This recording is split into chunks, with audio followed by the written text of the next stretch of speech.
우리나라 이제 이 건강보험공단에서 발표하는 자료를 보면은 한국 여성 가운데 50세 이상에서 가장 문제가 되는 것은 바로 불면증입니다. 두 번째가 우울증이에요. 남자들은 고혈압과 당뇨가 첫 번째, 두 번째지만 여성들의 경우에는 불면증과 우울증이 첫 번째, 두 번째 질환입니다. 왜 그런가 하면은 여성들이 살아가면서 받는 스트레스라든지 사회적 억압이 너무 크고 책임 부담이 큰 면도 있습니다. 또 하나는 남편과의 관계입니다. 얼마만큼 남편과 대화가 잘 되고 남편에 대해서 잘 이해하고 있는가 하는 것이 중요한 요소라고 생각을 합니다.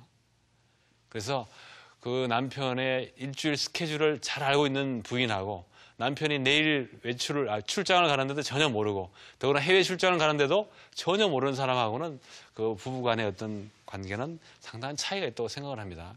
그래서 잠을 잘 못 자는 여성들에게 있어서는 남편과의 관계가 상당히 문제가 있다고 저는 판단하고 있기 때문에 남편들에게 이 부인과의 어떤 대화를 많이 하기는 하고 그리고 꼭 굳이 같은 방에서 자지 않는 것도 좋은 방법으로 생각합니다. 대부분 이제 남자들은 코를 많이 골고 여자분들은 예민하면 잠을 못 자는 예민한 사람들은 그 코 소리에 상당히 스트레스를 받는데 그래도 꼭 같은 방에서 자려고 하는 남편들이 의외로 많습니다. 그래서 이런 경우는 좀 지양을 해야 되지 않는가. 그래서 방을 좀 따로 쓰거나 아니면 같은 방을 쓰더라도 침대를 좀 따로 쓰는 경우가 바람직하지 않는가 이런 생각을 해봅니다. 그래서 잠을 잘 자기 위해서 필요한 것은 적절한 어떤 운동이라든지 어떤 환경의 요소도 있지만은 부부 간의 충분한 대화와 어떤 상대방에 대한 존중이라고 저는 생각을 해요. 그리고 또 간편하게 하나 할 수 있는 것이 밖에서 들어오는 그 빛을 차단해 줘야 됩니다. 대부분 아파트 생활을 하다 보니까 보면은 이 밖에서 들어오는 빛이 너무 강해요. 그래서 잠이 잘 안 오는 분 같은 경우는 암막 커튼을 해가지고 비싸지 않은 암막 커튼을 밖에 하나 더 쳐주기만 하면은 잠을 더 잘 잘 수 있습니다. 그걸 당장 실행에 옮겨보시면은 상당히 도움이 될 거라고 생각을 합니다. 그리고 또 하나가 이제 실제로 이제 우리나라에서 이제 여러 이제 상황 가운데 하나가 가족 간의 어떤 갈등인데 이 가족 간의 갈등은 요즘에는 그 노년기하고 그 자녀 세대들 갈등하고도 관련이 있습니다. 그렇기 때문에 자녀들에게도 충분히 이제 부모들에 대한 어떤 배려심 차원에서 밤늦게 들어오는 어떤 생활 습관들은 안 했으면 좋겠습니다. 어떤 분은 보니까 자녀들이 늦게까지 공부하고 들어오니까 새벽 1시, 2시까지 기다리느라고 그래서 잠을 못 자는 거예요. 그러다 보니까 잠이 부족하다 보니까 면역 기능이 떨어져가지고 백혈구 수치가 약 8,000 이상 나와야 되는데 4,000도 안 되고 심지어는 3,000 이하로 떨어지는 사람도 있어요. 그런 사람들에게 잠만 잘 자게 해주더라도 면역 기능은 좋아집니다. 그래서 이 깊은 잠을 잘 때 나오는 그 뇌파를 보면 보통 1초에 보통 3번에서 한 4번 정도 뛰는 아주 서파, 델타파가 나오는데 이 기능이 뭔가 하면 몸의 면역 기능을 회복시켜줍니다. 특히 아이들 같은 경우에 성장기 때는 더더구나 필요하고 특히 노년기 때 이 델타파가 부족하게 되면은 한결 더 감기라든지 아니면은 잔병을 많이 앓게 되고 염증이 생기면 잘 낫지 않는 것을 볼 수가 있습니다. 아이를 키우면서 보면은 아이가 열이 올랐다가 깊은 잠을 자고 나면 땀을 흘리면서 열이 뚝 떨어지는 걸 보실 수 있을 거예요.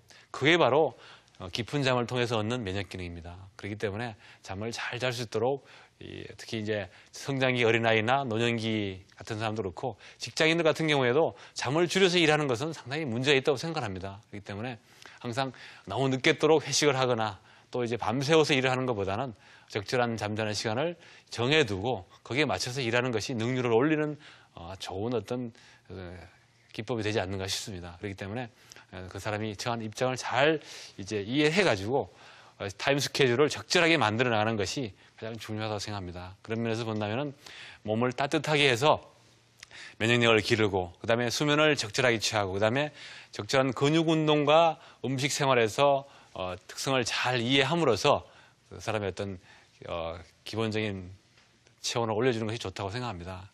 또 이제 우리나라 같은 경우에 사계절이 아주 명확하다 보니까 11월 말부터 해서 3월 말까지만 하더라도 약 4개월 정도, 5개월까지가 굉장히 차가운 계절입니다. 이럴 때는 특히나 이제 얇은 옷을 입고 이제 몸매를 드러내는 것보다는 좀 따뜻한 옷을 입고 항상 여분의 옷을 갖고 다니면서 목이 아프거나 열이 달아오르거나 할 때는 목둘레만 감싸주기만 하더라도 체온은 보존될 수 있습니다. 그리고 아침 저녁으로 공복에 굳이 찬물을 마시는 것은 별로 이렇게 몸이 찬 사람에게는 도움이 되지 않으니까 몸에 열이 많고 땀을 많이 흘리고 그다음에 소변 색깔이 진하고 변비가 있는 사람을 제외하고는 굳이 찬물을 마시지 않는 것이 건강 유지에 도움이 된다고 봅니다.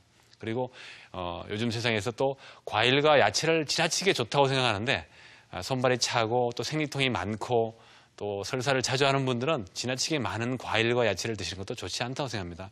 특히 과일의 대부분은 성질이 차가운 것들입니다. 그렇기 때문에 과일이 푹 익을 때까지 기다렸다가 아니면 열을 가해서 그 열기를 갖고 먹는 것이 좋다고 봅니다.